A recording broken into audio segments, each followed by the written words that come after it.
My great-great-grandfather, John Kelly, who was a slave owner, came from Ireland, a city in Ireland. There was a potato famine. He decided to stop fighting his own family members.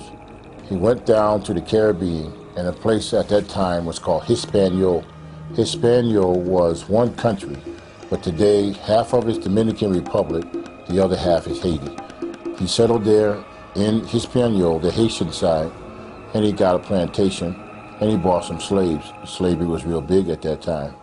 And one of those slaves was named Pinky. Pinky was my great-great-great-grandmother, which, believe it or not, was, I guess, from his siring, or, you know, came from him. His family became sick. His crops started to fail because there was a curse placed on him by some of the Haitian slaves. Then he decided to go into Texas. He moved into Texas, took some of the slaves with him, and when he got to Dallas, Texas, he had about 4 or 5 slaves left: Cupid, Senior, Pinky, and a few other slaves. And from there is where my father was born in 1917. My father married my mother in 1946 or so and moved to the New York area, and that's where I was born. My father didn't want any more children. At that time, it was about 6 or 7 other brothers and sisters were born before me. He told my mother he didn't want any more. So my mother said, well, I'm pregnant now, I'm not going to get rid of my child. And he said, yes, you are. He said, I already got it set up to take you to a back alley abortion clinic not far from a famous university there on the East Coast. And when my mother resisted having this abortion, he commenced to beating her and kicking her in the stomach and hitting her, trying to force the baby to come out or be stillborn. And so when that didn't work, he dragged her through the house and threw her in the car and took her down to where the abortionist was, and they were already waiting for her. They put her on the table, put her feet up in the stirrups, went inside of her with all kinds of weapons of destruction. And then they also was using types of pills and different things like that, making my mother swallow them, to try to destroy me from inside her stomach and through her womb area. And they worked on her for 2 or 3 hours, my mother said. And my mother, she actually felt like there was some hands inside of her blocking me from being destroyed. And when my father and the abortionist saw that they could not reach me, and they could not pull out any parts of my body, was trying to pull me out piece by piece, and they seen that they couldn't find me, they decided, they said, well, there's no way that she can either not be pregnant, or if she is, we're just going to leave the baby because it's too much trouble. We'll kill her in the process. And my father didn't want to kill her. He was just trying to get rid of another baby. And God saw to it that he spared my life. And from that, I'm here today. I was 4 years old when I started using drugs. My brothers were shooting heroin. When I asked them, I said, well, let me have some of that. And they said, oh, no, you can't have that. You're nothing but a child. You're not old enough yet. And I heard a voice. It says, you don't have to listen to them. Don't worry about it. I'll show you how to get high. He said, go in the kitchen and pull the chair up to the stove and turn it on and take what I tell you in there. And I'll show you how to huff. You know, and that's the first time I ever got into huffing, was at 4 years old. And he showed me what things to use. And like a professional, I was doing that, getting high every day at 4 years old. And it just went from there until 4 years old, and I got into other stuff and start smoking weed and different things like that by the time I was 6 years old. And when I got to be 10 years old, my brother said, okay, now you're old enough. You can have some of this cocaine. And they showed me how to deal with the powdered cocaine and how to use it. And it just went on from there.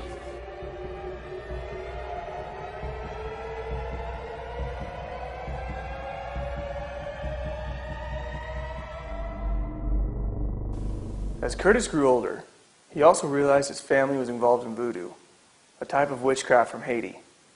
He also met a voodoo priestess who casted spells for love, money, and power, but for a price. The Haitian voodoo priestess, actually, she was a priestess from Haiti who lived in Brooklyn.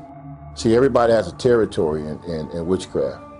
It's just like drug dealers got a territory. Well, witches and voodoo people, they don't overlap a lot of times. They have they say there's enough customers for everybody to go around. So she worked under my dad. She would act like she was a church evangelist.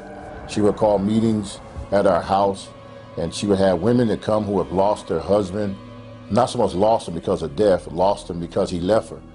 And she would tell them, she'd say, you want to get your husband back? I got a potion for you, I got juju for you, I have a fetish for this and that and the other. For every problem she had a solution for you. And she was teaching me how to do the very same thing. She said, you are the seventh child. You are the seventh child of the voodoo priest, and you're chosen. And she told me, she said, you weren't supposed to be aborted or sacrificed. You were supposed to be taught. And I didn't understand any of those things, what she was talking about, but I found out later what she meant. She meant that my father was trying to abort me, but actually he was supposed to save me for me to go down to be trained. And that's what she said. I'm here to train you so you can go down to Port-au-Prince and do work under Papa Doc Duvalier and in the palace there in Haiti. And that's what she came to do. She came to train me. She was my teacher. Curtis continued to learn about voodoo, but even at an early age, he began to realize that all of his power came at a terrible price. At an early age, living in Connecticut, Curtis Kelly became involved in drugs and gangs.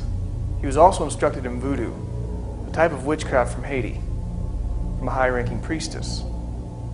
But despite his newfound power and money, Curtis began to see voodoo's dark side. She taught me what the love potions were, how to use them, how to slow a person's business down. As far as if you wanted to work a person over real bad with pavor nocturnus. Pavor nocturnus is a really bad thing. Night terror. She showed me how to put a person in Nemos. Nemos is to put a person in a vicious spiral that they can never get out of.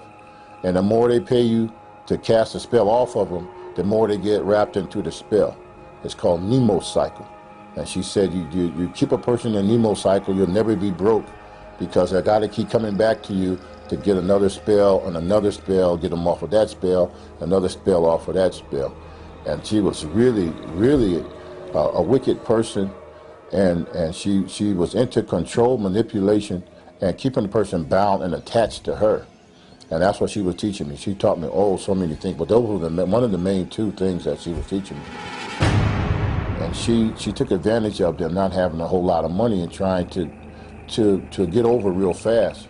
And many of them, they were into the occult. They were not witches, but they believed that if God took too long, the occult would get it right now. They wanted that quick fix. And she was there to receive them. She's like a catcher's mitt, there to catch you, And at $20 back then was a lot of money. $20 not like it is now. That's just a tip now.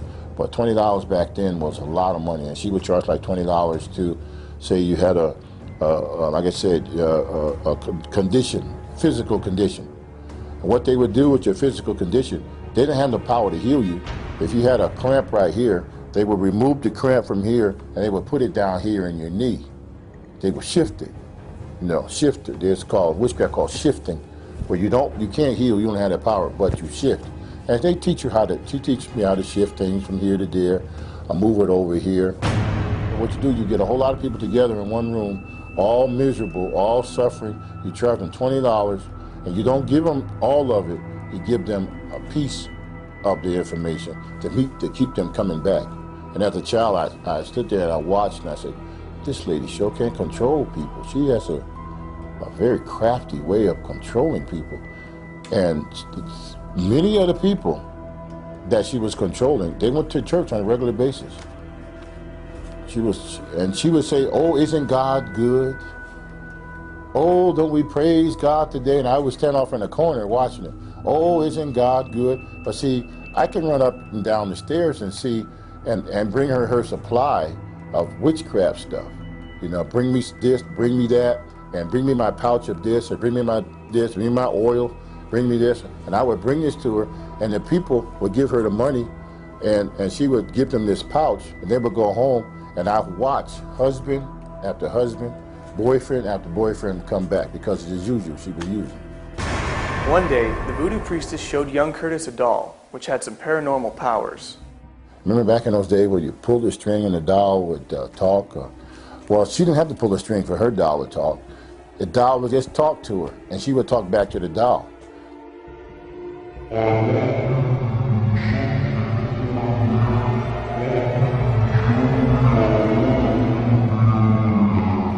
And I was standing there in amazement. I said, how can a doll have how can you communicate with it, with an object that's not even human? But what it was, through this doll, the entity was housed, and it could talk. Okay, it's a spirit that goes inside of an inanimate object and could actually communicate. It can spin his head around, it can flap his eyes, it can move his mouth. But when you go to approach it, it just sits there. You'll just sit there and not move. But when she talked to it, it communicated. It told her what person is coming tonight and what problem they had, because it's a familiar spirit. That spirit can leave that doll, run to a person's house in the neighborhood, and show them each one of their problems, or show her each one of the people's problems. Case in point, one time in particular, she was doing another meeting at her house, and the doll told her certain things.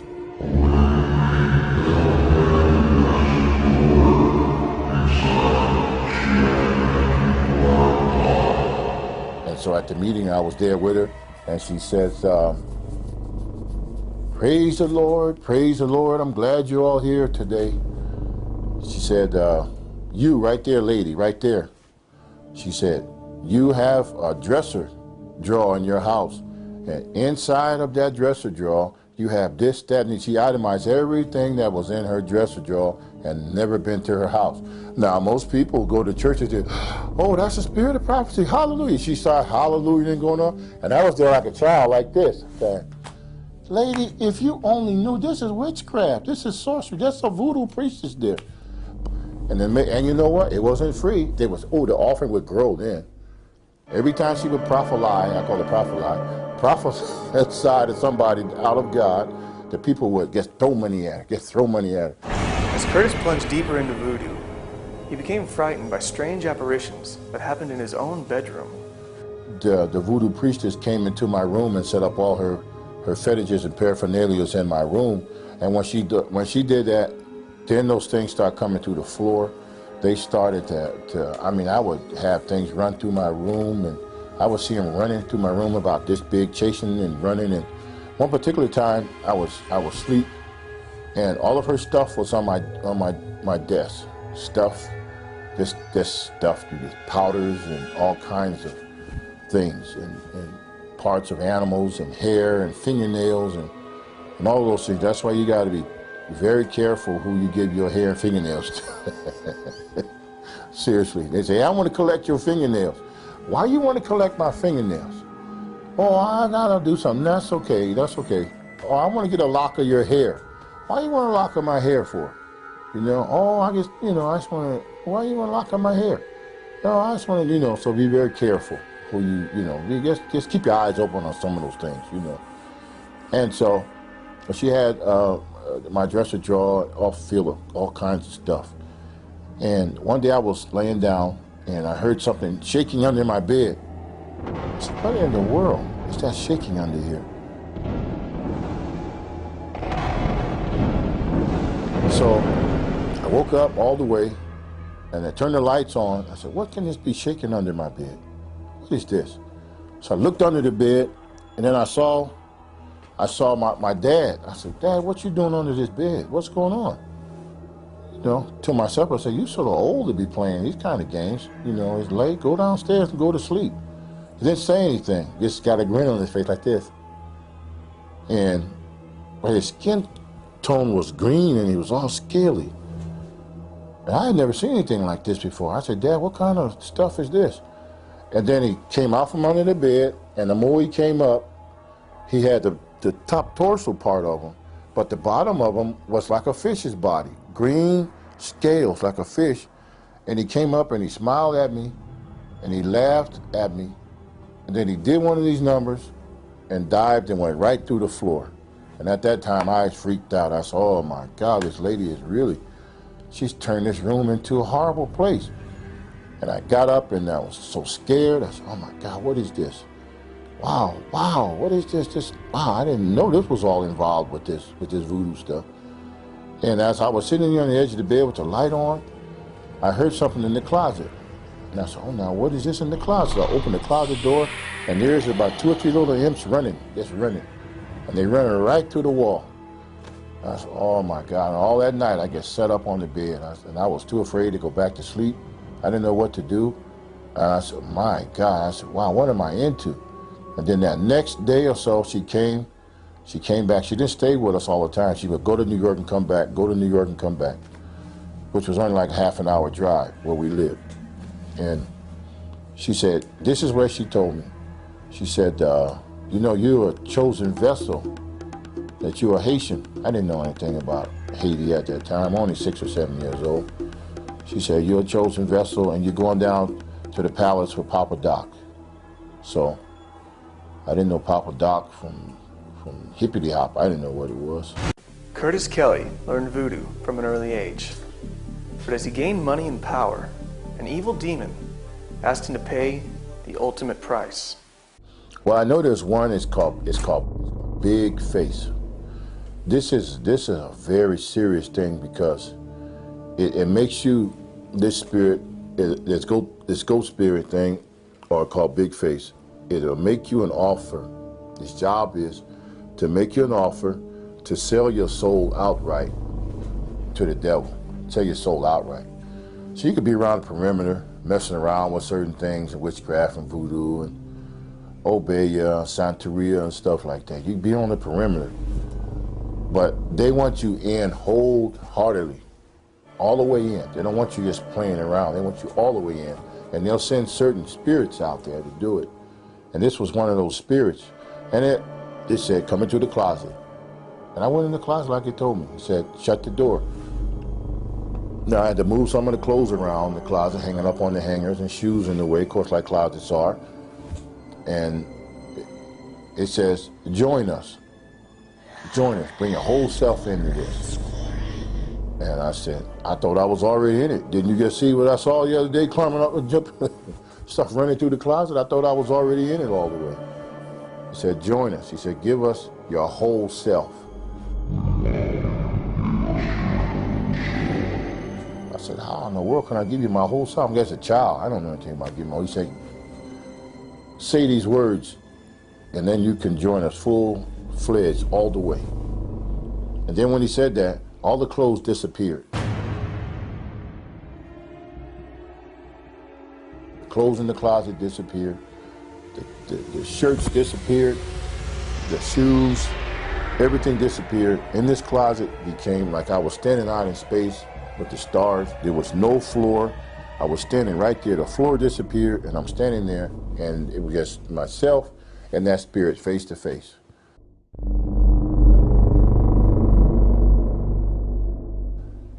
He said, if you give yourself totally, he will give you power. You'll have money.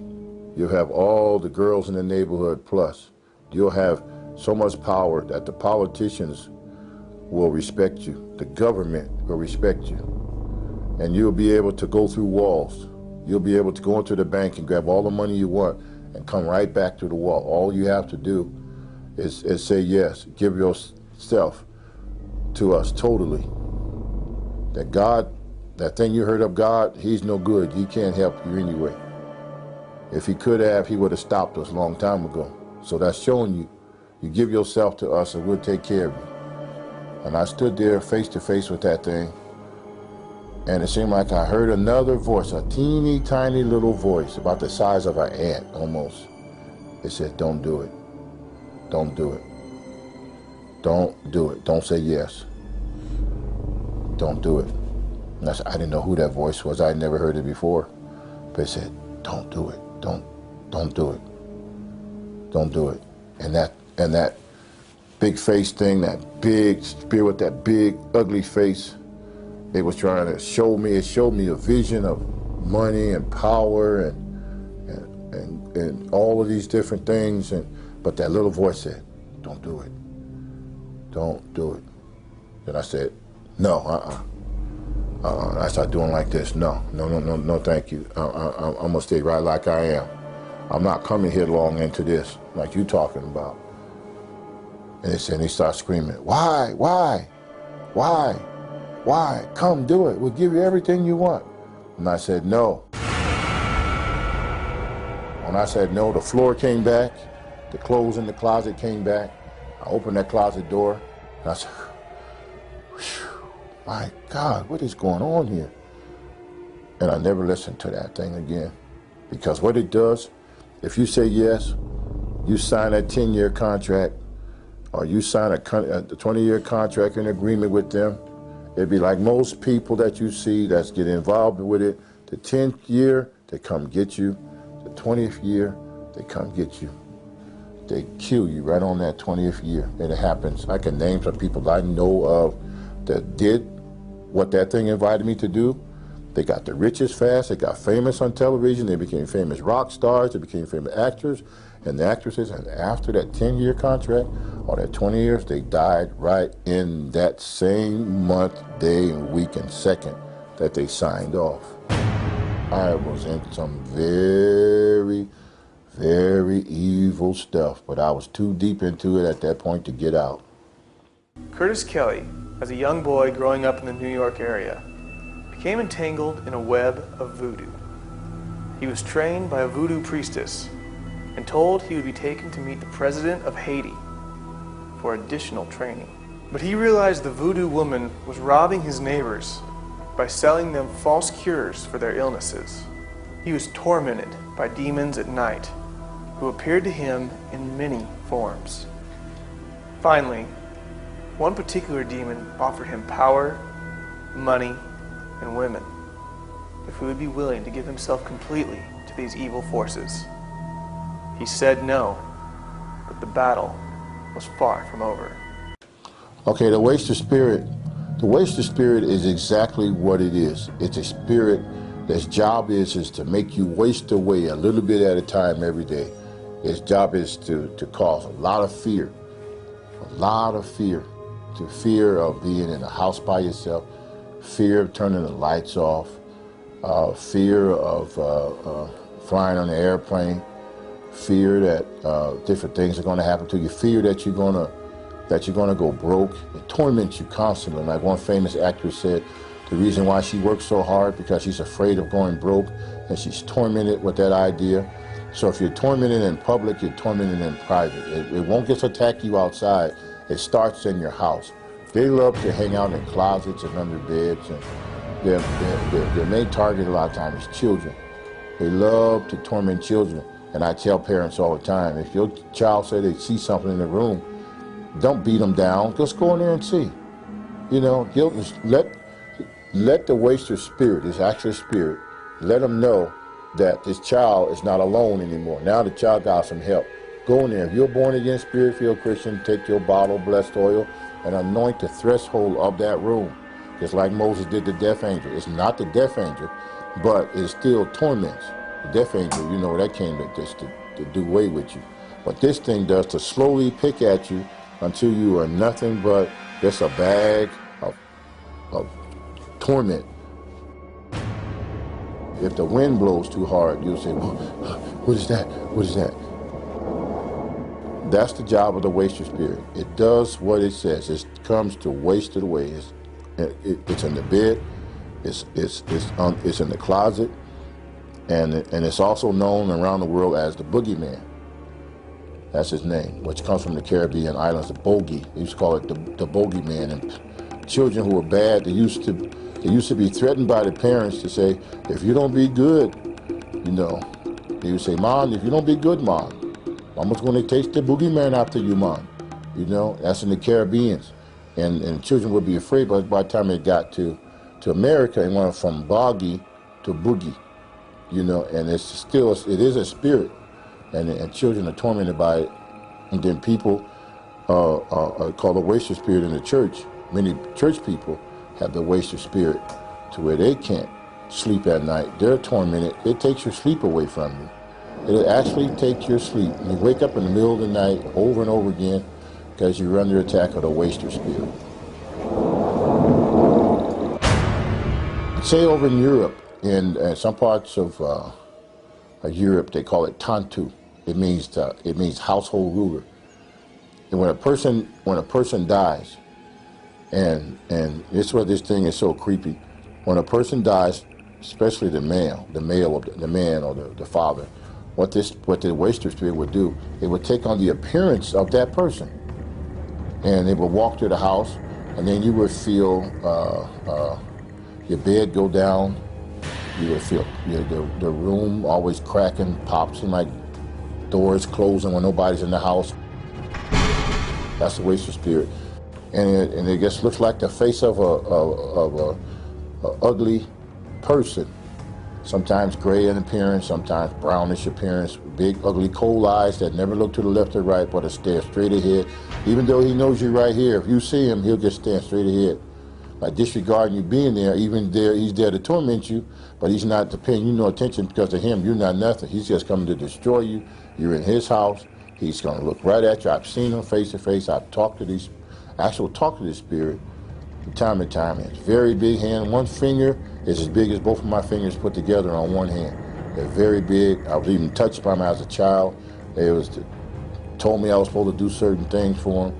It's an actual spirit. It slides in sometimes like he's got broken feet. You'll see it here sliding in the middle of the night, and you can feel it in the closet. You can feel radiation from it. That's why fear is nothing without the presence of it. That like radiation that comes off of a spirit, that's the part that torments you. That's what the Bible said. Fear has torment. That's the part that torments you. If you don't feel it on your natural body, big deal. Hasn't done anything to you. You can laugh at it. But what it does, it knows that it radiates a type of radiation that burns. It makes you feel bad. You feel a horrible feeling. And then it'll have black spots in the ceiling. It'll be like clouds over clouds. That's when you know that waster spirit is in your house. And there's millions of people around the world who are tormented every day by a waster spirit. They can see its actual look, like the face level of a man, because these are fallen spirits. They're fallen angels, you know, and they have an appearance like some of them have a male actual appearance. They look like a man with the eyes, nose, and mouth. But God has not given us that spirit of fear, but power, love, and a sound mind. And they love secrecy. They love it. They love for you never tell anybody that you're tormented. Don't say anything. Nobody's going to believe you. See, and that person that you want to tell, he may be tormented too. See, so there may be three of you tormented in the same room, but he said, don't tell, because he doesn't want to be brought to the light. They hate the light. Any kind of light, they hate it. They hate it. They actually hate it. And that's why they don't want you to turn on any lights as far as knowledge of people knowing that they exist, or the house light. They don't want it. Curtis Kelly used voodoo to his advantage, but was also attacked by the same demons which gave him money and power. Kelly became aware of his own father's involvement in an occult club which practiced astral projection. My father's friends, they were very demonic. They come from a very demonic elite club. Everybody couldn't join or be involved with that club. You had some doctors, you had some lawyers and judges and people of high esteem in the community were involved with this occultic club. My father was one of the ringleaders of this. And I remember many times in the middle of the night, I would hear downstairs. We had up and downstairs house, and I would hear a party going on downstairs, and I wanted to be involved with it. And so I would get up and I would go downstairs, down the flight of stairs, and when they would hear me coming down the stairs, they would say, "Oh, here he comes, here he comes," and I would see as their feet and everything went right through the wall, solid wall, and I said, wait a minute, how is that possible? And so they would come back again, and so I said, okay, I'm going to sneak down there and see who these people are, and then my father would be entertaining them. And they would be partying, smoking, drinking, laughing, making all kinds of noise. But when they would hear I'm getting close, they'd say, "Oh, here we come." And each time I come, I would see more of them. And they could actually just come right to the wall.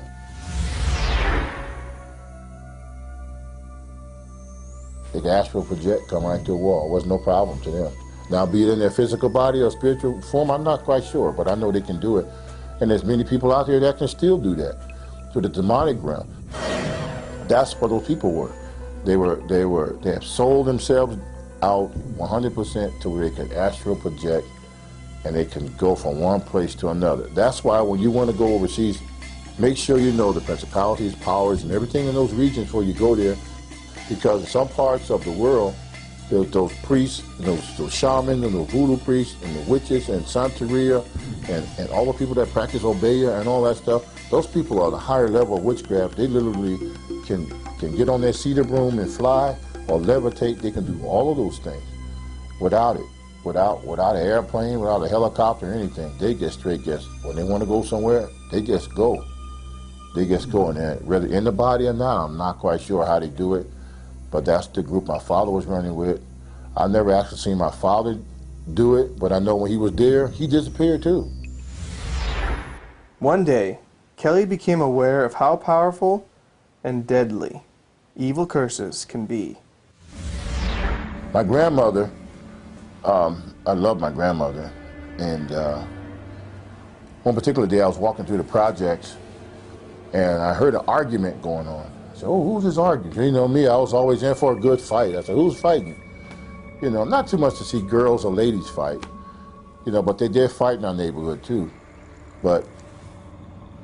And I recognized his voice from a distance, from a half a block away. I said, that's not like my grandmother. And she was giving somebody what for, too. She was giving it to him. Oh, boy. And so I got in closer to see what was going on, because they was always taught to stay out of grown people's business. You know, don't get into the business of adults. So we were taught that. So they said, if you see adults arguing, you stand back and you don't say anything. You know, so I did. I just stood back in the back a little bit as they were going forth. And there was a man there. He was saying something to my grandmother. I had never seen this man before. I didn't know who he was, because I thought I knew everybody. There's 5,000 families in the projects, and I knew everybody between New York and Connecticut. So I figured, no, I knew everybody. I didn't know who this guy was, arguing with my grandmother. So I didn't say anything, and I just stood back and watched. And they were going at it. I mean, they were going at it. My grandmother was little, but boy, she was holding her ground with this guy. And then she said something. She did her fingers a certain way, and she said, I'm gonna curse you.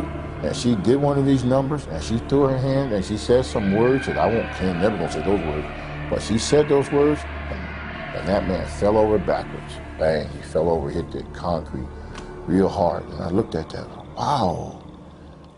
I called her Mama. I said, Mama, I didn't know you had that kind of power. I want that too, you know? And so I said those words that she said. I stood there in the background, way over there, about 10, 15, 20 feet away. She didn't know I was there.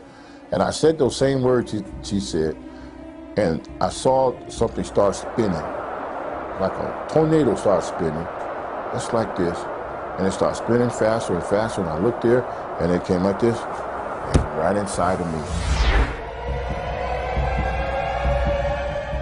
And I said, oh my God, what did I do? And then something was inside, and it was still kept spinning inside of me. And I got so scared, I ran in the house, wasn't that far from our house. I ran in the house, and I saw my brothers and sisters and everybody there, and I was trying to explain to them what was going on. And said something, I kept saying, something's in me, something in me.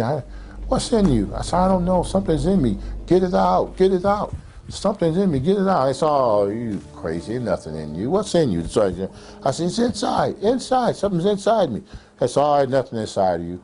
So that night, one of my uncles, he had a drinking problem real bad. He and I was real close. My dad and I weren't close. My uncle, he sort of raised me. But everything my dad was showing me bad, he tried to show me good stuff.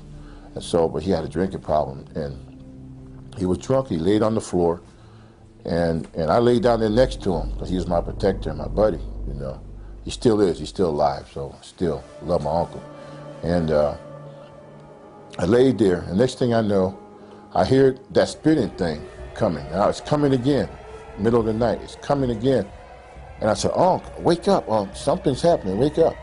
He was so drunk he couldn't even lift his own head. He said, "What's wrong, nephew?" I said, "Something wrong, uncle, something wrong, something spinning inside of me." And the next thing I know, the closet door opened up and out stepped this big old green thing with wings. And he stepped on my arm. I tried to get under my uncle and I was trying to hide, but this big old green creature stepped on my arm and stopped me from moving. And I started to scream and I was yelling and nobody was helping me. My uncle was drunk.